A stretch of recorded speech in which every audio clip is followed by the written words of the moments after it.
ಇನ್ನು ಕಳೆದ 26ರಂದು ಗಣರಾಜ್ಯೋತ್ಸವದ ದಿವಸ ಧಾರವಾಡದ ಸಂಗೊಳ್ಳಿ ರಾಯಣ್ಣ ವೃತ್ತದೊಳಗೆ ಈ ಉಸ್ತುವಾರಿ ಸಚಿವರ ಏನು ಒಂದು ನಡೆ ಅದನ್ನು ವಿರೋಧಿಸಿ ಇನ್ನು ರಾಯಣ್ಣನಿಗೆ ಮತ್ತು ಪೂಜ್ಯ ಬಸವರಾಜ ದೇವರಿಗೆ ಅವಮಾನ ಮಾಡ್ತಾರೆ. ಅದನ್ನು ವಿರೋಧಿಸಿ ಇವತ್ತು ಧಾರವಾಡದೊಳಗೆ ಪ್ರತಿಭಟನೆ ಹಮ್ಮಿಕೊಳ್ಳಲಾಗಿತ್ತು. ಆದರೆ ತನ್ನ ಅಧಿಕಾರದ ಒಂದು ದುರುಪಯೋಗ ಬಲದಿಂದ ಪೊಲೀಸ್ ಇಲಾಖೆ ಮೂಲಕ ನಮಗೆ ಅನುಮತಿಯನ್ನು ನೀಡದೇ ಇರುವಂಥದ್ದು ಭಾಳ ದುರದೃಷ್ಟಕರ. ಹಾಗಾಗಿ ನಾವೀಗ ಕಾನೂನಿನ ಮೊರೆ ಹೋಗಿದ್ದೇವೆ.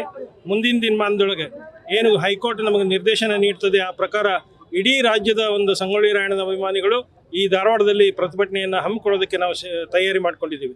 ಆದರೂ ಕೂಡ ಇವತ್ತು ಮೌಖಿಕವಾಗಿ ನಾವು ಪೊಲೀಸರ ಅನುಮತಿಯನ್ನು ತೆಗೆದುಕೊಂಡು ಇಲ್ಲಿ ಮೌನವಾಗಿ ನಾವು ಬಂದು ಜಿಲ್ಲಾಧಿಕಾರಿಗಳಿಗೆ ಆ ಸಂತೋಷ್ ಲಾಡರ್ನ ಇಂಥ ಉದ್ದಟತನದ ವರ್ತನೆಯ ವಿರುದ್ಧ ಅವ್ರನ್ನ ಸಚಿವ ಸಂಪುಟದಿಂದ ವಜಾ ಮಾಡಬೇಕಂತೇಳಿ ಮಾನ್ಯ ಮುಖ್ಯಮಂತ್ರಿಗೆ ನಾವು ಮನವಿಯನ್ನು ಅರ್ಪಿಸಿದ್ದೇವೆ.